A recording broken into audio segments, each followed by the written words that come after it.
السلام علیکم ورحمۃ اللہ وبرکاتہ۔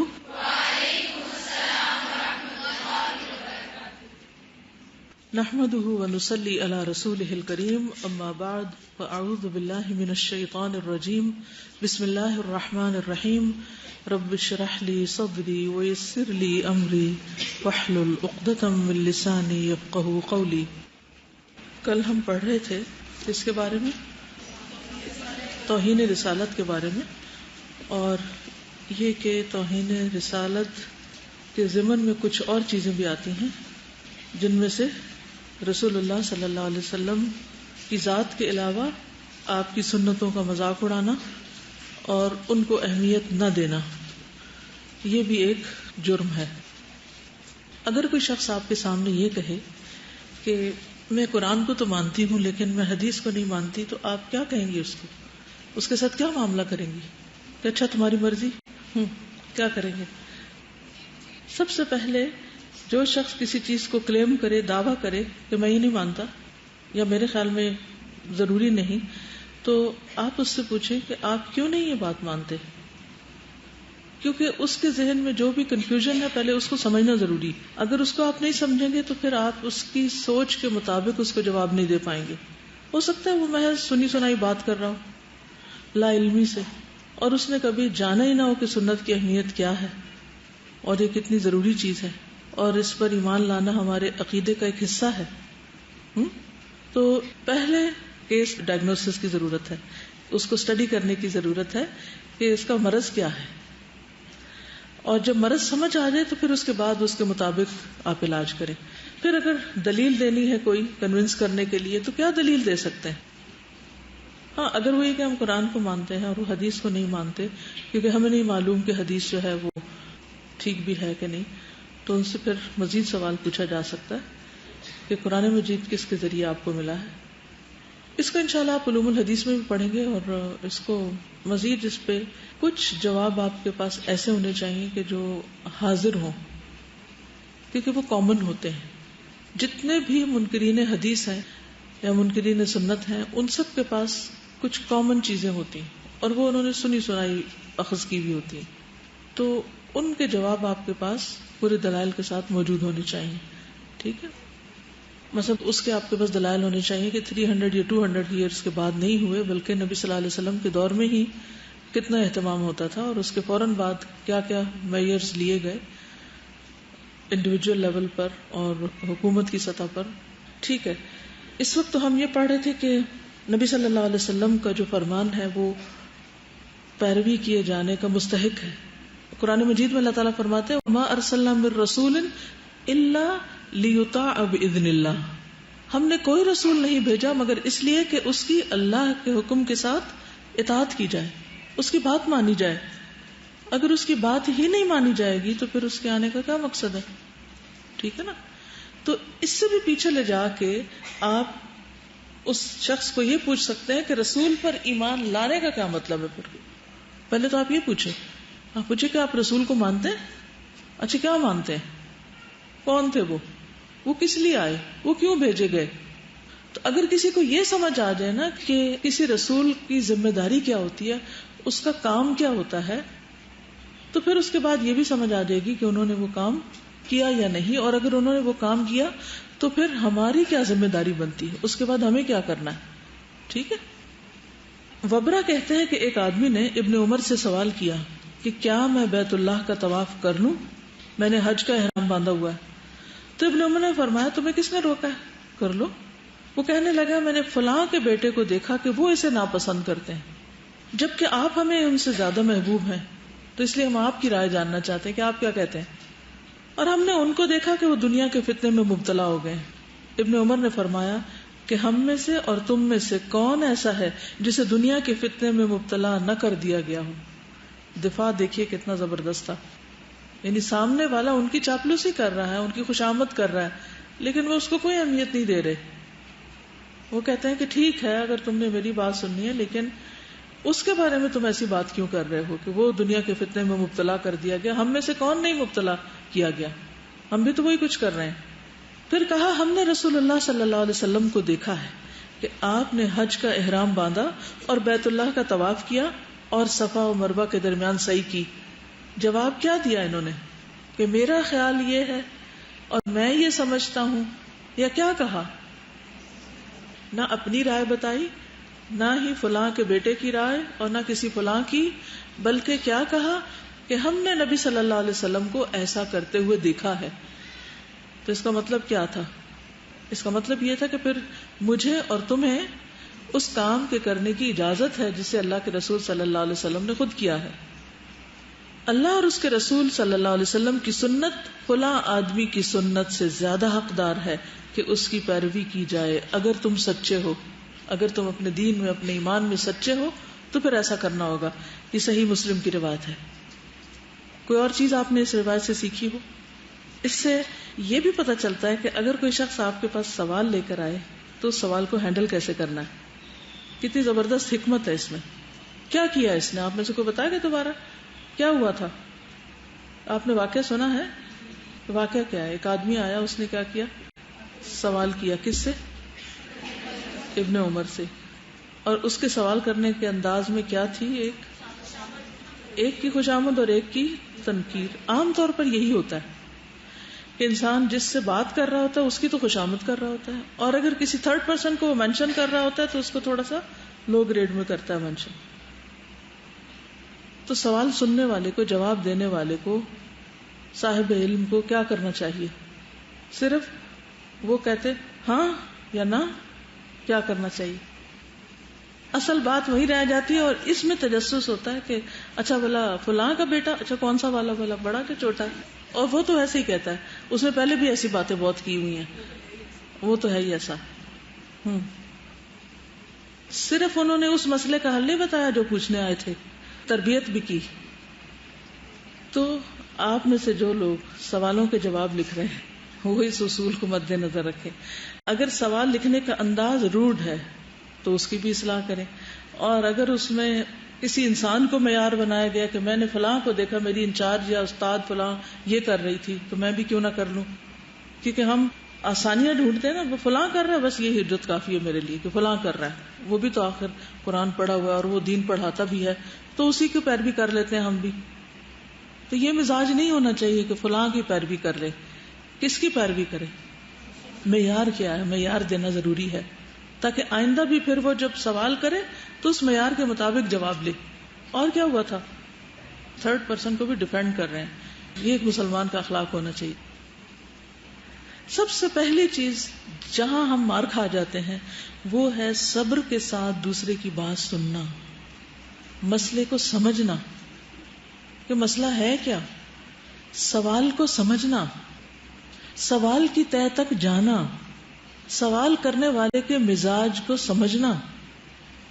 ہم کسی کی نیت تو نہیں جان سکتے لیکن انداز سے یہ ضرور پتہ چل جاتا ہے کہ یہ شخص کوئی جواب چاہتا ہے یا فتنہ پھیلانا چاہتا ہے.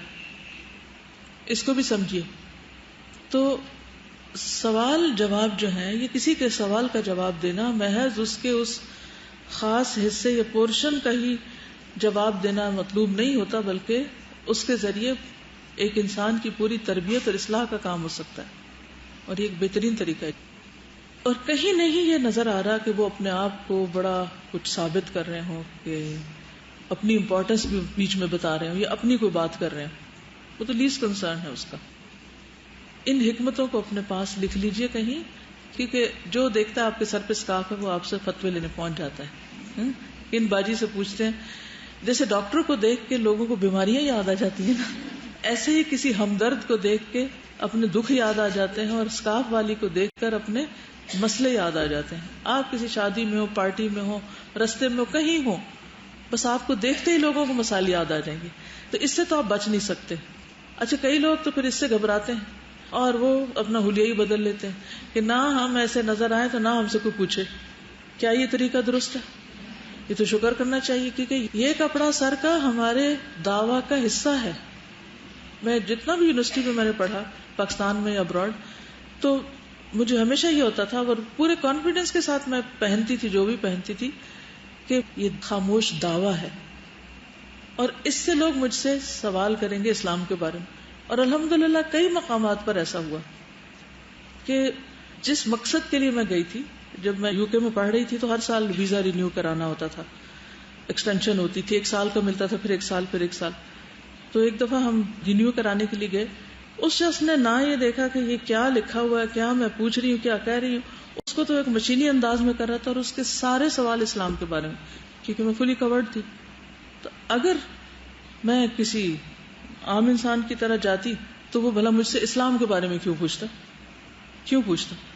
پھر میں نے اس کو جو بھی بتایا اور اس کے بعد اس کو کتابیں بھجوائیں اور ایک بہت اچھا موقع ملا. اسی طرح بہت سے اور مواقع بھی. تو اس سے کبھی نہ گھبرائیں کہ ہائے پھر لوگ ہم سے بہت سوال کریں گے. شکر کریں، ہمیں گھبرانے کی بجائے جواب دینے کا طریقہ سیکھنا چاہیے. کیا آنکھیں بند کر لینے سے مسائل حل ہو جائیں گے؟ نہیں، مسائل کو حل کرنا آنا چاہیے.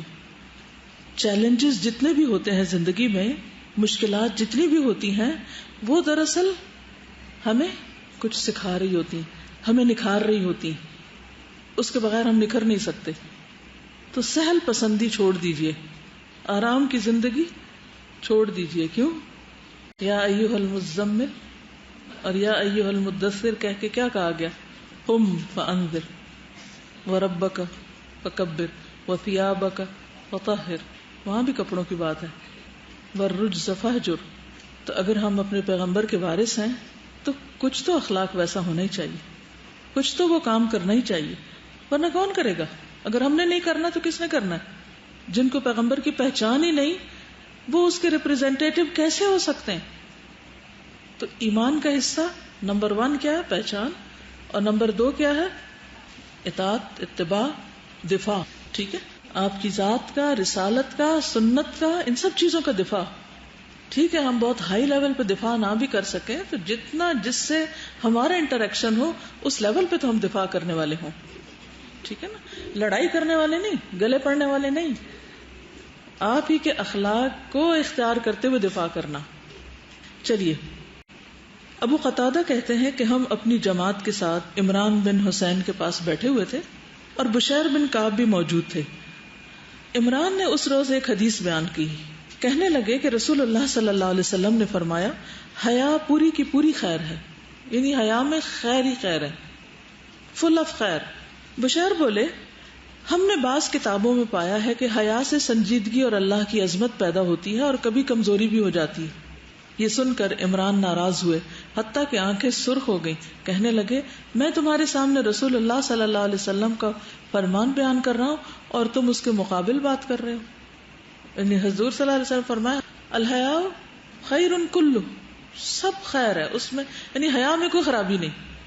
انہوں نے کہا کہ ہاں حیا میں فائدہ بھی ہے لیکن یہ بھی ہے، ہم نے کہیں پڑھا تھا. تو انہوں نے کیسے دفاع کیا کہ اللہ کے رسول صلی اللہ علیہ وسلم کیا فرما رہے ہیں اور تم کیا فلسفے جھاڑ رہے ہو. یہ کیوں کہا انہوں نے؟ کیا ریجیڈیٹی نہیں ہے کہ کسی اور کی بات کوئی یہ کہہ سکتا کہ لو یہ کیسے لوگ ہیں کسی اور کی بات سننا ہی نہیں چاہتے؟ سنے تو صحیح.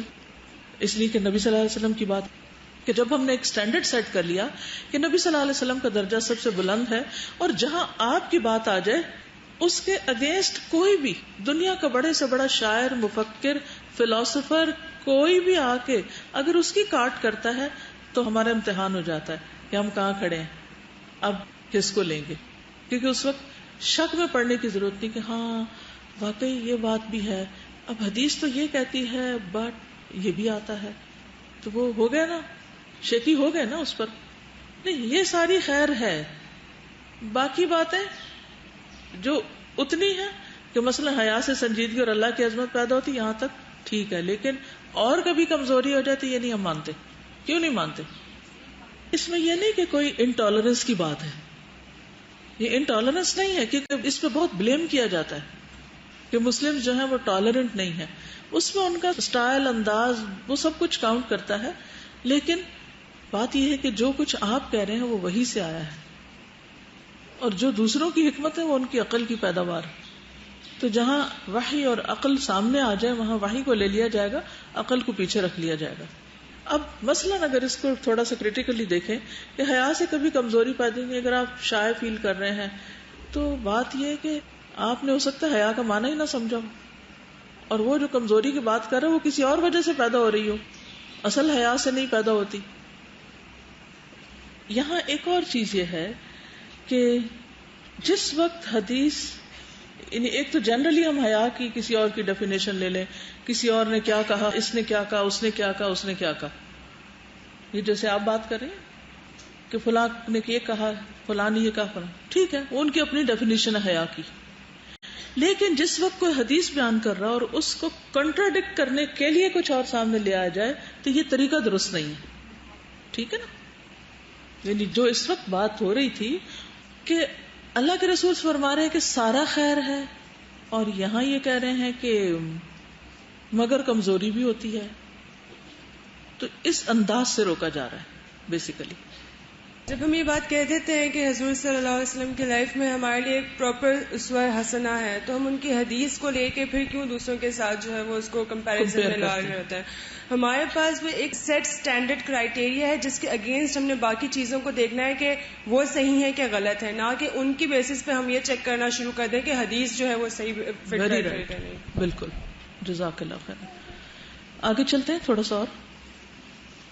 عبداللہ بن مغفل نے رضی اللہ عنہ صحابی ہیں، ایک شخص کو کنکری پھینکتے دیکھا تو فرمایا کہ کنکری نہ پھینکو، یعنی پیبلز، کیونکہ رسول اللہ صلی اللہ علیہ وسلم نے کنکری پھینکنے سے منع فرمایا، یعنی ایسے لوگوں کی طرف مت کنکریاں پھینکو، اور کہا ہے کہ اس سے نہ شکار کیا جا سکتا ہے، نہ دشمن کو کوئی نقصان پہنچایا جا سکتا ہے، البتہ یہ کبھی کسی کا دانت توڑ دیتی ہے اور آنکھ پھوڑ دیتی.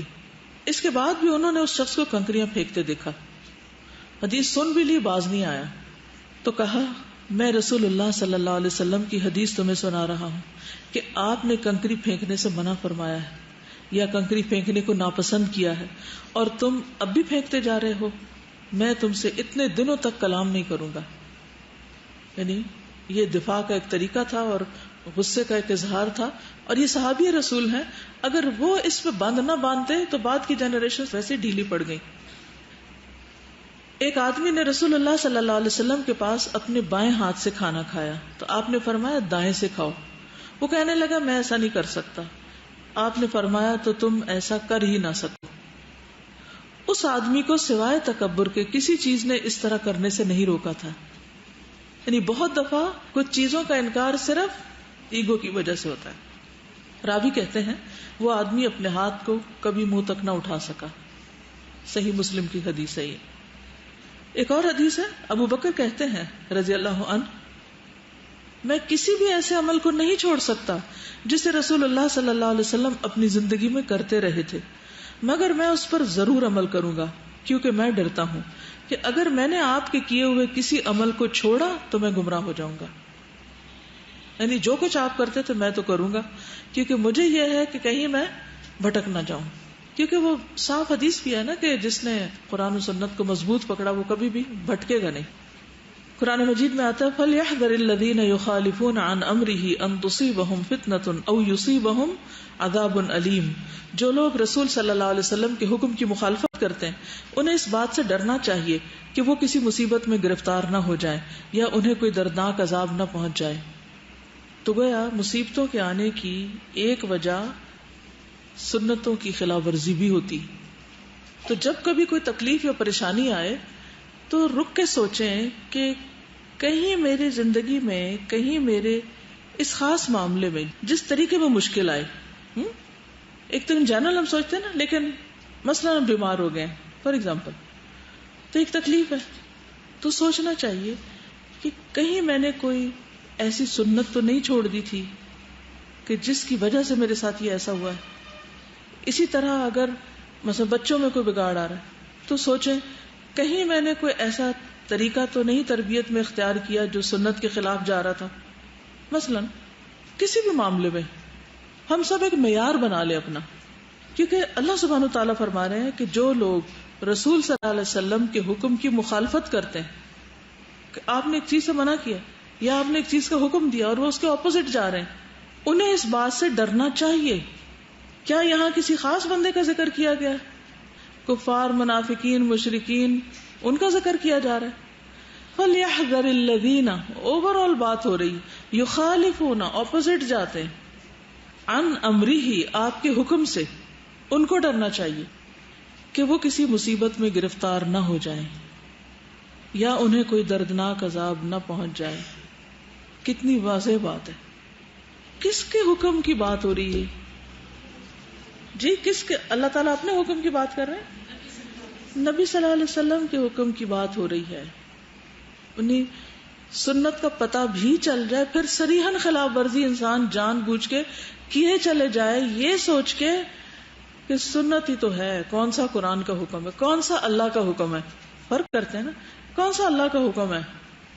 بہت ساری سنتیں ہیں جن کے بارے میں جاننا چاہیے. اور جیسے عام طور پر ہم لوگ سنت صرف محدود چند چیزوں کا نام ہم نے سنت رکھا ہوا ہے، لیکن مثلا مختلف معاملات کو آپ نے کیسے سلجھایا ان سنتوں کو ہم نہیں دیکھتے. گھر والوں سے کیسے معاملہ کیا، نہیں سنت اس کو فالو کرتے. تبلیغ کیسے کی، سنت کو فالو نہیں کرتے. صبر اور استقامت کیسے اختیار کی کسی چیز میں، تکلیفوں کو برداشت کیسے کیا، ان سنتوں کو ہم نہیں سمجھتے. آپ میں سے کوئی ہے جو مشکلات والی کتاب پڑھ رہا ہو؟ میں تو اس کو ریگولرلی پڑھ رہی ہوں، ایک چیپٹر روز پڑھتی ہوں الحمدللہ. تو اس میں بہت ساری چیزیں چاہے پہلے پڑھی ہوئی تھی لیکن وہ اتنی اچھی طرح سسٹمیٹکلی سمجھ آ رہی ہیں. ایک تو حزن کا معنی، پھر سخت کا معنی.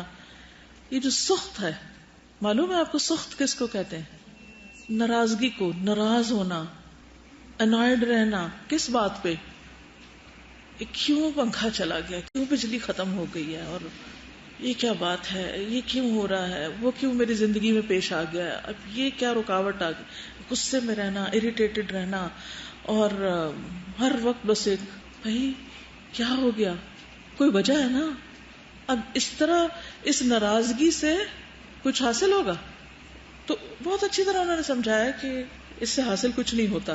اب مثلا وہ جو حدیث ہے معروف کہ سب سے زیادہ آزمائش پیغمبروں کی ہوتی، پھر ان کے جو قریب ہوتے ہیں، تو جو اس پہ راضی ہو جائے اللہ کی طرف سے آئی امتحان پہ، اس کے لیے رضامندی ہے.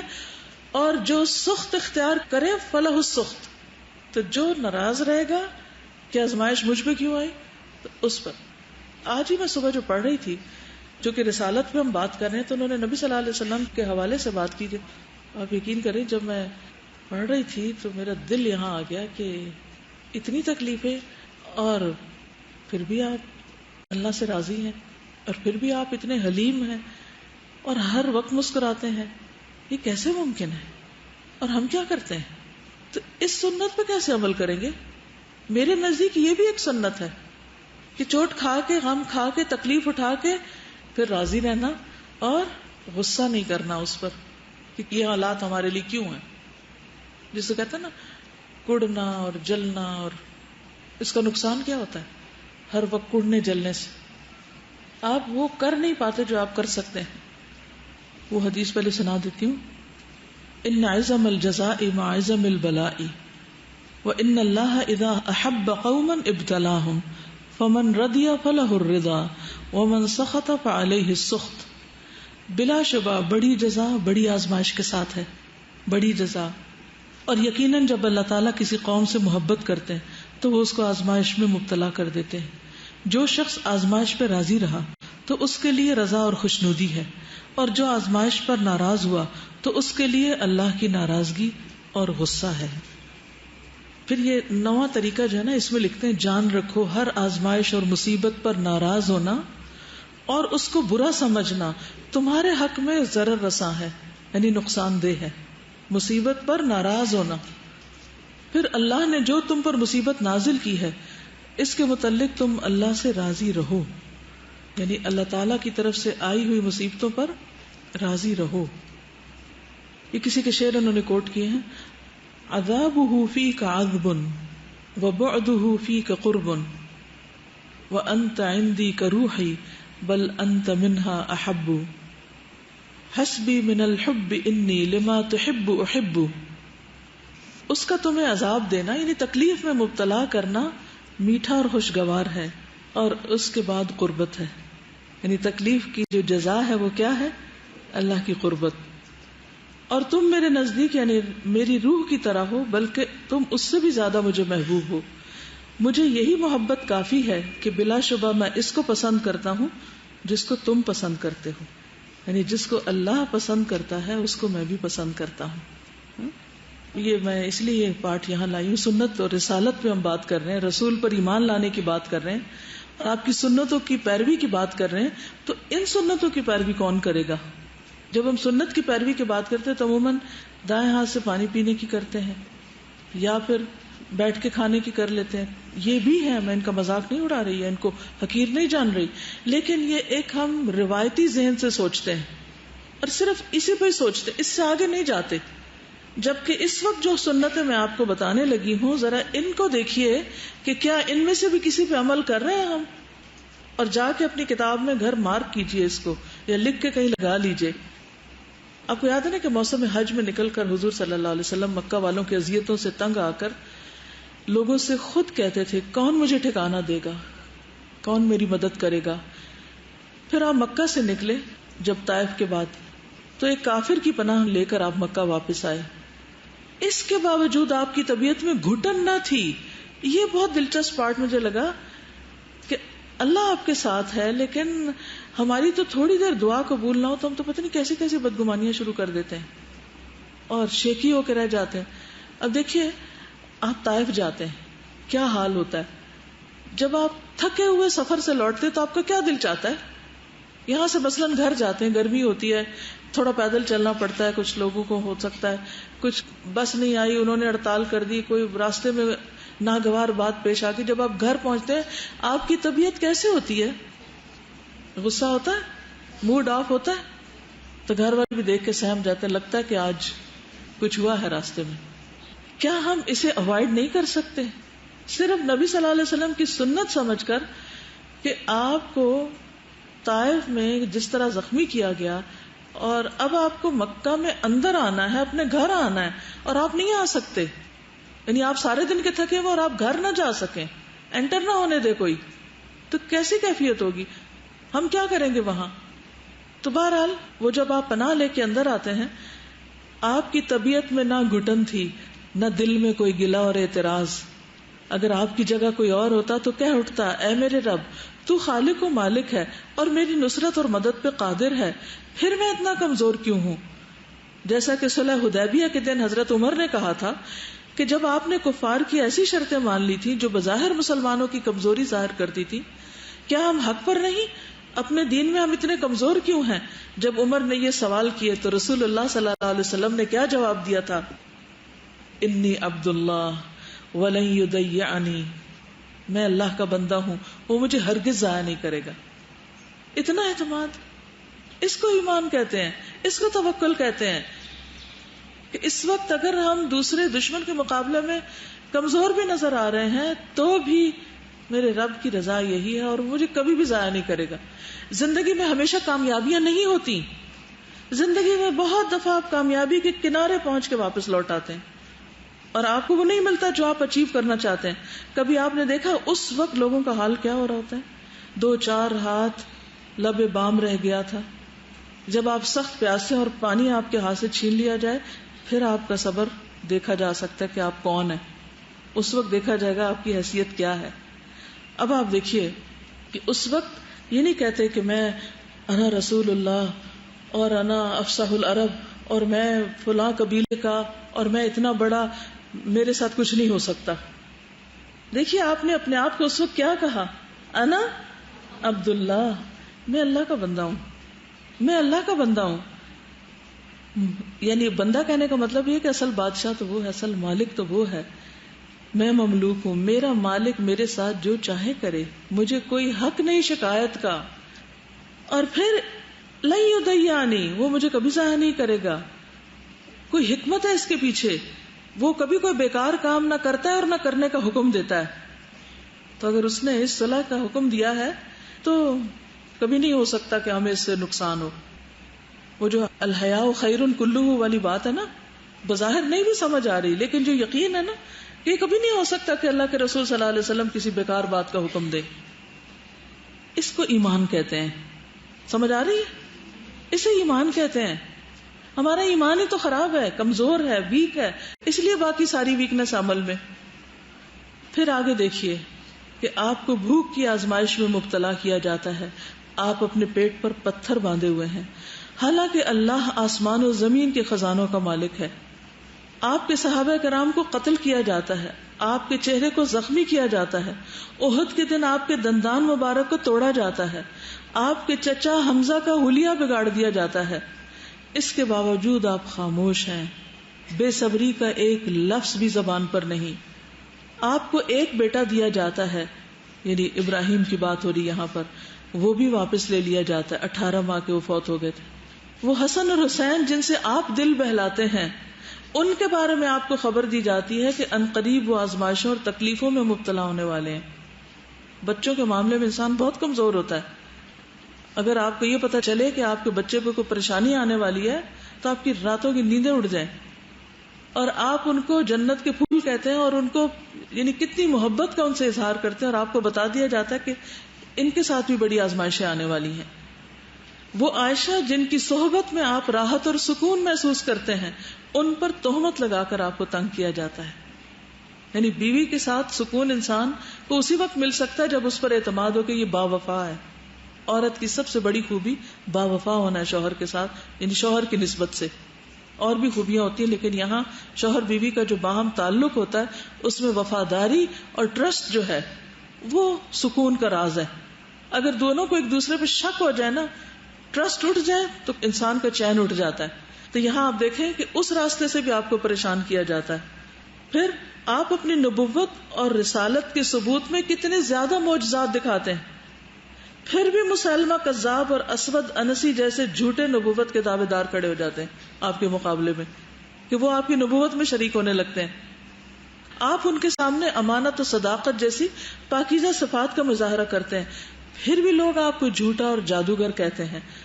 آپ بیمار ہوتے ہیں تو آپ کو 2 آدمیوں کے برابر بخار چڑھتا ہے، پھر بھی آپ کمال صبر کا مظاہرہ کرتے ہیں. آپ خاموش ہیں، آپ مطمئن ہیں.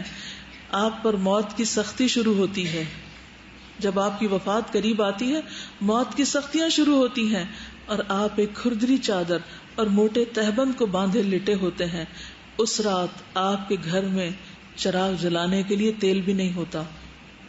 یہ کس کی سنتیں ہیں؟ کیا یہ سنتیں نہیں ہیں؟ ہمیں اللہ کے راستے میں تھوڑی سی مشکل کوئی آ جائے تو ہم الٹے پاؤں واپس پھرنے کو تیار ہوتے ہیں، اور تمنائیں کیا ہیں؟ جنت میں آپ کا ساتھ چاہیے. باتیں کتنی بڑی بڑی کرتے ہیں ہم سب. یہ اللہ کے پیغمبر اور کسی بات پہ ناراض نہیں، ہر حال پہ راضی. کہیں روتے دھوتے دکھائی نہیں دیتے، کہیں گلے شکوے کرتے دکھائی نہیں دیتے، اور ہمیں اس سے فرصت ہی نہیں کسی وقت. ہم نے کرنا کیا ہے؟ کیا کر پائیں گے پھر؟ تو بڑے درجے اور بلند مقامات صرف باتیں کرنے سے نہیں ملا کرتے. جب مشکل سامنے آئے تو پھر اس کو خوش دلی، صبر اور حوصلے اور استقامت کے ساتھ برداشت کر کے اس راستے پر جس کو حق سمجھ لیا ہے کہ یہی حق ہے، یہی جنت میں جاتا ہے. مثلا علم حاصل کرنے کا راستہ سب کو پتا ہے نا کہ جنت کے راستے پہ چل پڑا. یہ حدیث ہے، یقین ہے کہ یہ حدیث ہے، صحیح سورسز سے ثابت ہے نا. کیا ہم واقعی مانتے ہیں کہ جنت کا راستہ ہے؟ لیکن ذرا سی تکلیف ہمیں اس جنت کے راستے سے کیوں روک دیتی ہے کہ ہم جنت کے راستے سے واپس پلٹ جاتے ہیں، جب ہمیں پتا ہے کہ یہی راستہ جائے گا آگے، کچھ بھی مشکل آئے یہی راستہ ہے. پھر کیوں واپسی کا سوچتے ہیں؟ یقین نہیں ہے نا، سچ نہیں مانا اس کو، تو کیسا ایمان ہے پھر؟ اسی لیے ایک شخص نے بار بار سوال کیا کہ میں کیا کروں، تو آپ نے فرمایا قل آمنت باللہ ثم استقم. میں اللہ پہ ایمان لایا پھر جم جاؤ. تو واپسی کا راستہ نہیں. تو جس دن ہمارا ایمان درست ہو گیا اسی دن اخلاق درست ہوگا، اسی دن اعمال میں استقامت آئے گی، اسی دن پھر ہم یہ بڑی بڑی مشکلیں آسانی سے بھگت جائیں گے، کیونکہ ہمیں پتا ہے کہ اس کے بعد جنت کی راحت ہے. اور اگر اس راستے سے پھر گئے تو آگے بڑی ہلاکتیں ہیں، وہ نہیں برداشت کر سکتے. ہم یہ کر لیتے ہیں. جب بڑی کے مقابلے میں چھوٹی دیکھیں نا، تو دنیا ہے ہی ادنا چھوٹی، اس کی آزمائشیں بھی چھوٹی ہیں، اس کی خوشیاں بھی چھوٹی ہیں، تو یہ چھوٹی برداشت کر لیتے ہیں. گرمی برداشت کر لیتے ہیں، بھوک برداشت کر لیتے ہیں. اب کئی لوگوں کو میں نے سنا ہم پڑھنا تو چاہتے ہیں لیکن آپ کے ہاسٹل میں رہنا بڑا مشکل ہے. بھئی کیا کریں، جو اویلیبل ہے وہی دے سکتے ہیں نا. اب ہر ایک کے لیے محلات کہاں سے بنائے ہم؟ یہی ہے، پڑھنے کو دل تو بہت چاہتا ہے مگر ہال میں گرمی بڑی ہوتی ہے. ہم یہ کرنا چاہتے ہیں مگر یہ ہوتا ہے، وہ کرنا چاہتے ہیں مگر یہ ہوتا ہے. تو اگر مگر میں زندگی گزر گئی اور محروم رہ گئے خیر سے، تو اس لیے وَإِنْ آمَنُوا بِمِثْلِ مَا آمَنْتُمْ بِهِ فَقَدْ اهْتَدَوْا، جیسے صحابہ ایمان لائے تھے نا، انہوں نے کہا تنگی ہو، ترشی ہو، بھوک ہو، سردی ہو، گرمی ہو، مال ہو، جان ہو، بس حاضر ہیں، انصار ہو کہ مہاجرین ہو، دونوں کا یہی حال تھا، تب کام کی تکمیل ہوئی تھی. اسی بک کے اسٹارٹ میں جب میں نے اسے پڑھنا اسٹارٹ کیا تھا تو جب رائٹر وہ دے رہا ہوتا ہے انٹروڈکشن دے رہا ہوتا ہے آف دا بک، اس میں انہوں نے ایک لائن لکھی ہوئی تھی کہ مشکلات بھی جو ہیں وہ ایک نعمت ہے اللہ تعالیٰ کی طرف سے. مجھ سے لائن ہضم نہیں ہوئی تھی، میں نے کہا کیسے ہو سکتی ہے، اور پھر ایک دو دن کے بعد ایک پوائنٹ میرے ذہن میں آتا ہاں اس طرح سے ہو سکتا ہے، پھر آتا پھر ہاں اس طرح سے ہو سکتا ہے. وہ جو بات کی مشکلات درجات کی بلندی کا سبب بنتی ہیں وہ تو سب سے اوپر ہے نا. پھر اس کے بعد آئی واز تھنکنگ کہ ذرا سے مشکل آتی ہے آپ کو کتنے لوگوں کا پتہ چل جاتا ہے کہ کون آپ کے ساتھ سنسیئر ہے اور کون نہیں ہے. آپ وہ چھانٹی کرتے جاتے ہیں کہ آپ کسی بھی وقت میں کن کے اوپر اعتماد کر سکتے ہیں اور کن کے اوپر نہیں. آپ کو اپنے ٹرو جو ہے وہ کمپینینس کا پتہ چلتا ہے. اینڈ دا اینڈ مینس مجھے سب سے زیادہ امپورٹنٹ چیز یہ لگ رہی تھی کہ کسی بھی مشکل میں آپ کو پتہ چلتا ہے کہ نیکسٹ ٹائم آپ کی کیا اسٹریٹجی ہونی چاہیے. اس وقت تو آپ ہچ ہائک کرتے ہوئے جا رہے ہیں، آپ کو پتہ نہیں ہے، ٹرائل اینڈ ایرر بیسس پہ آپ اپنا سارا کام کر رہے ہیں، لیکن نیکسٹ ٹائم خدا نہ خواستہ کوئی پرابلم آپ کو فیس کرنا پڑتی ہے تو پھر وہ کس طرح سے آپ سالو کریں گے. اور پھر ہر مشکل میں انسان مزید اللہ تعالیٰ کے قریب ہوتا ہے، اور جب مانگ رہا ہوتا ہے تو اس میں ایک سچائی ہوتی ہے، خلوص ہوتا ہے. تو مجھے یہ ساری چیزیں ایک ایک پوائنٹ کر کے ذہن میں آتا ہے تو میں کہتی ہوں ہاں بالکل ٹھیک بات ہے کہ مشکلات ہی نعمت ہوتی ہیں. اسی لیے تو وَالْعَصْرِ إِنَّ الْإِنسَانَ لَفِي خُسْرٍ إِلَّا الَّذِينَ آمَنُوا وَعَمِلُوا الصَّالِحَاتِ وَتَوَاصَوْا بِالْحَقِّ وَتَوَاصَوْا بِالصَّبْرِ. تو آپ اکیلے کر رہے ہوتے ہیں مگر آس پاس کے لوگ توڑ رہے ہوتے ہیں، تو پھر کمپنی تبدیل کریں کہ جو آپ کے صبر میں مددگار ہوں، نہ کہ اس کو ہلانے والے. آپ اس کتاب کو پڑھیے، ایسے ایسے نقطے اس میں ہیں چھوٹے چھوٹے چیپٹر. بڑی اچھی بات ہے کہ 2 صفحے 2.5 صفحے کی بات ہے. میں یہ سوچی تھی اگر انسان کا ضمیر جاگا ہوا تو ہر مشکل کے اندر ہی جب آپ خود سوچ ہوتے تو آپ کو پتہ چلتا ہے کہ اللہ تعالیٰ کہیں نہ کہیں ہمارا دفاع کر رہے ہیں. جیسے جب ہم نبی صلی اللہ علیہ وسلم کے معجزات پڑھ رہے تھے تو مجھے سب سے پہلا یہ یاد آیا تھا کہ ایک دفعہ نبی صلی اللہ علیہ وسلم اور حضرت ابو بکر اکٹھے بیٹھے تھے، اور ابو لہب کی بیوی جب مارنے آئی تھی تو اس کو حضرت ابو بکر تو نظر آئے تھے لیکن نبی صلی اللہ علیہ وسلم نظر نہیں آئے تھے. تو اللہ تعالیٰ نے کس طرح سے ان کا دفاع کیا، بالکل ہر موقع پہ دفاع کیا. چلیے آگے چلتے ہیں.